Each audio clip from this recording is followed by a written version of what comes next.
Hi everybody, I'm Marla with 9 Health. Thanks for joining us today for our episode of Health Happens. We do it every week.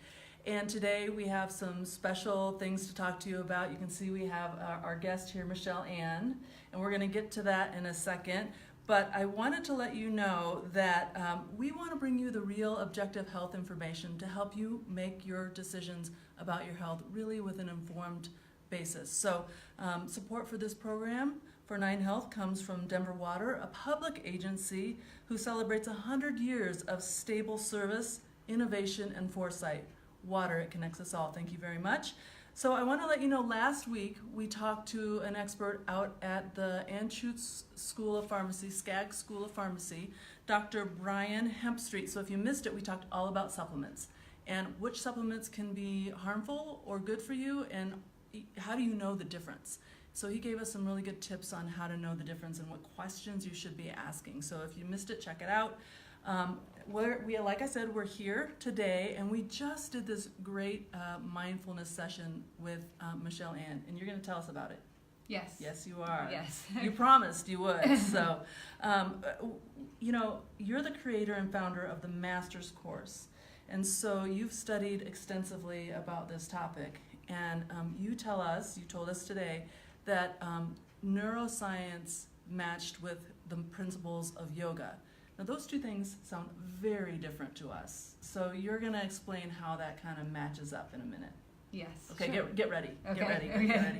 And if you have questions for us about mindfulness, about stress, she promised to give us some tips about how to de-stress. And I can tell you that she just did this workshop for our staff here at 9 Health Fair.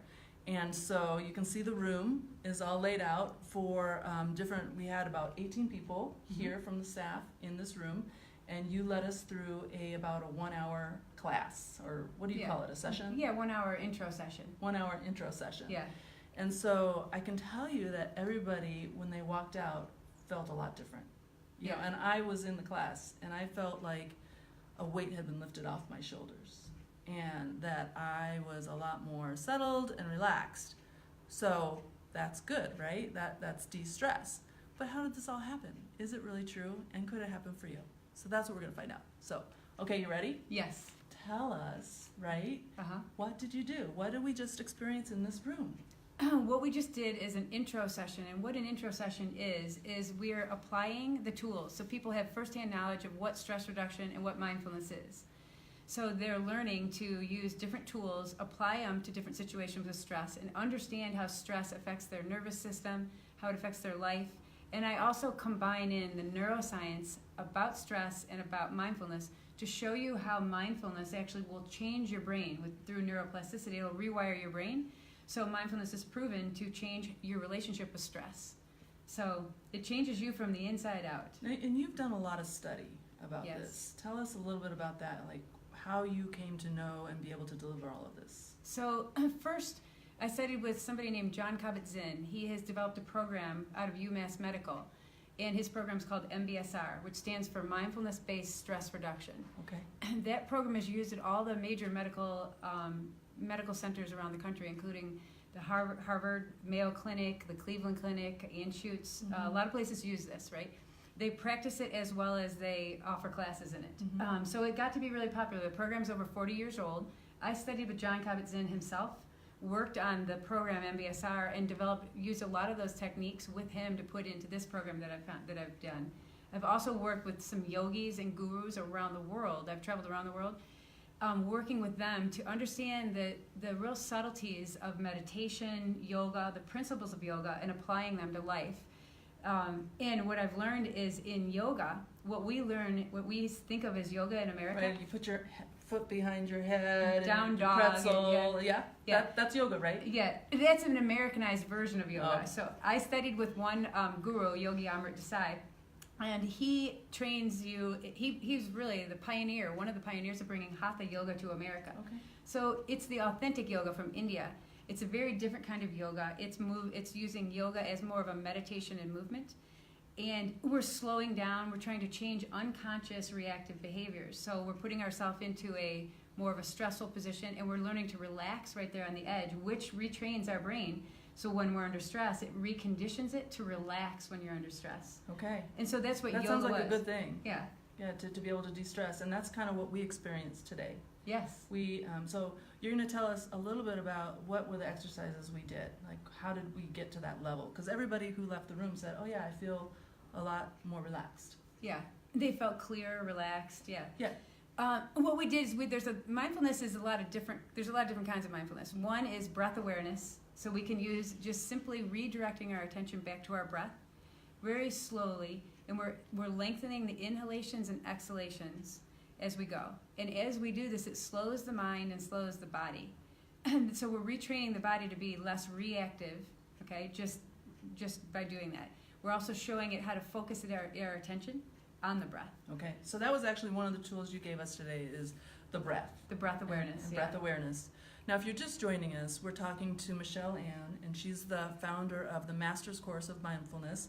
And we just did a session here with 9 health employees, and so we're talking a little bit about what actually happened and what we did. And the first tip was the breath awareness. Yes. Right, so if I don't get this right, I failed the course or something, right? No, So it's I good. just did this course, so breath awareness. Right, breath awareness, right.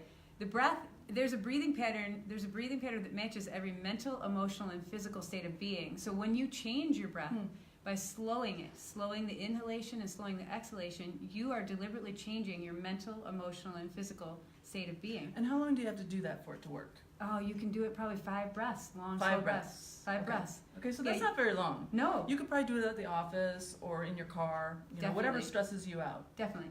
You can do it at a table, at a restaurant when somebody's telling you something that you may not want to hear, or you can just start doing it. You can do long, slow breaths.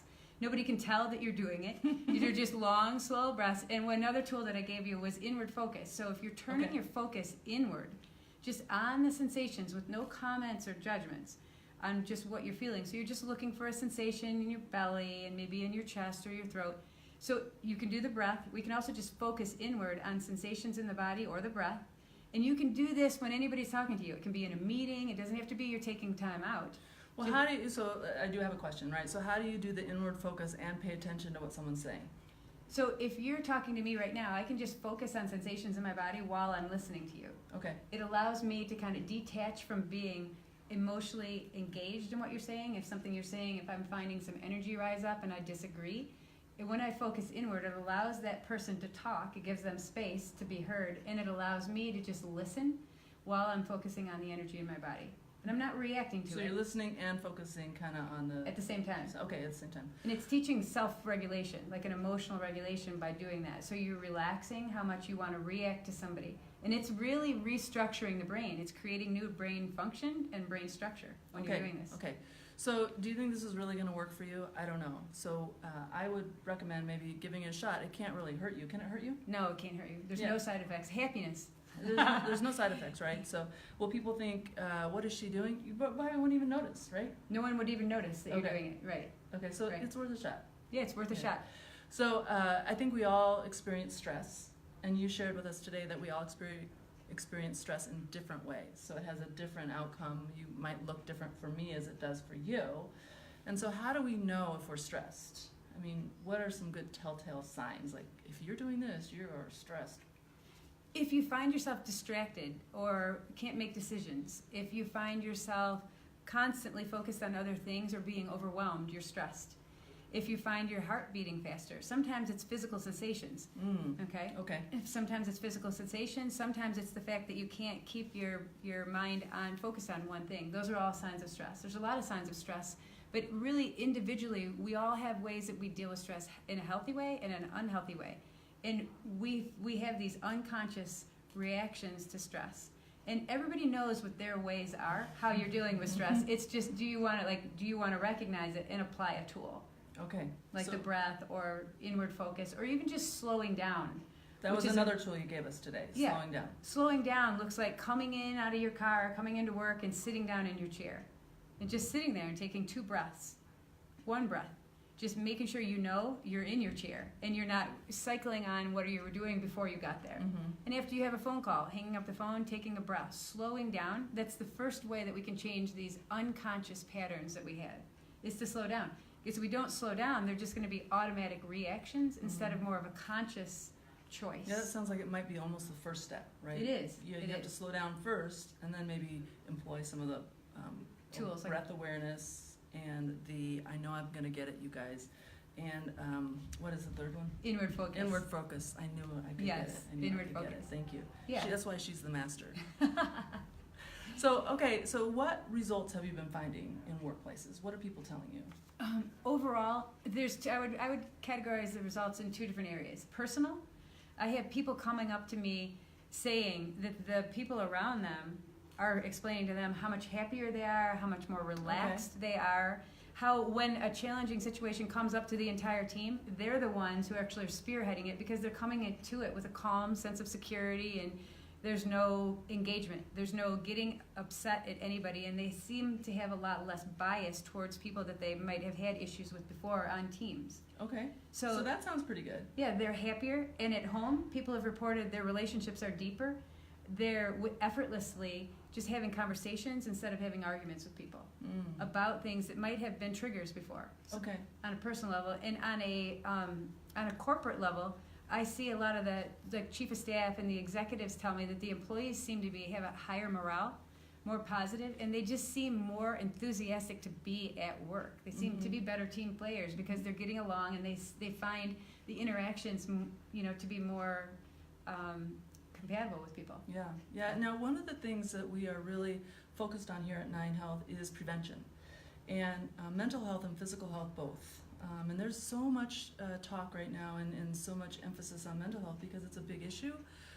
How can mindfulness really help us kind of prevent some of the larger mental health issues that are occurring in today's society? I mean, we're so busy, we have all this stimulus. So how is it that you think mindfulness can help us prevent some of those larger mental health issues? Okay.